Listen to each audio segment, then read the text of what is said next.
अकोला जिल्ह्यातील तेल्हारा परिसरात पेरलेल्या सोयाबीन, तूर आणि कपाशीच्या बियाण्यांना अंकुर फुटला नसल्याचा शेतकऱ्यांचा दावा आहे. त्यामुळे दुबार पेरणीचे संकट निर्माण झाले असून नुकसान भरपाईची मागणी होत आहे. अकोला जिल्ह्यातील तेल्हारा तालुक्यातील दापुरा, पंचगव्हाणसह अनेक गावातील शेतकऱ्यांनी खरीप हंगामासाठी सोयाबीन, तूर आणि कपाशीची पेरणी केली. मात्र पेरणीनंतर 2 आठवडे उलटूनही अनेक शेतांमध्ये बियाण्यांना अंकुर फुटला नसल्याचा दावा शेतकऱ्यांनी केला आहे.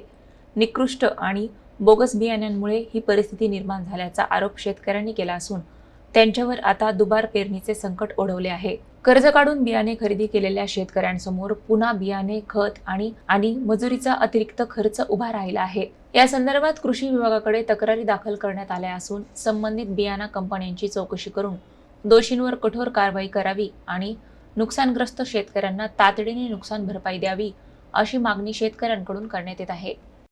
एका दाण्याची 100 दाणे होणं म्हणजे हे साधी सोपी गोष्ट नाही आहे. हे बियाणं बोगस दिलं, या कंपनीवर काही ना काही कारवाई झाली पाहिजे अशी माझी म्हणजे सर्व शेतकऱ्यांची मागणी आहे. म्हणजे काही ना काही कठोर कारवाई करावं. हे बोगस बियाणं देत आहे, एकदम म्हणजे बकवास कारभार आहे. काही बुरशी चढलेली, काही कसं कसं, म्हणजे काय बॅगेत भरून राहिले हे म्हणतात. आम्ही स्वतः भरलं का बॅगेत फोन लावला? म्हणजे हे भरलं कोणी हे साहेब मला सांगा तुम्ही. म्हणजे खूप आसमानी संकट आलेलं आहे.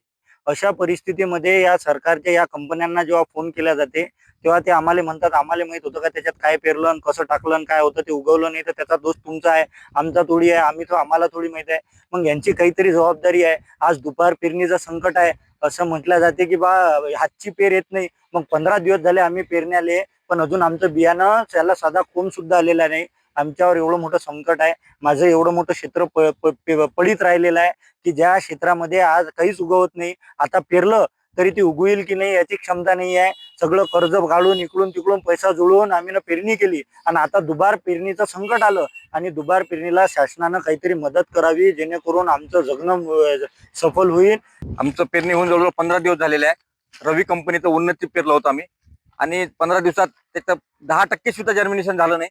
आम्ही याबाबत कृषी विभागाकडे तक्रारी दिल्या. त्यांची पाहणी सुद्धा झाली. काल कंपनीवाला माणूस येऊन गेला आणि पाहणी करून गेला, पण आम्हाला कोणताही अजून न्याय मिळाला नाही किंवा कोण बॅगा मिळाल्या नाहीत किंवा कोणता खर्च मिळाला नाही आतापर्यंत. तरी आम्हाला कृषी विभागाकडून शासनाकडून अशी गरज आहे की अशा कंपनीवर बॅन आणा आणि शेतकऱ्यांना न्याय मिळवून द्या.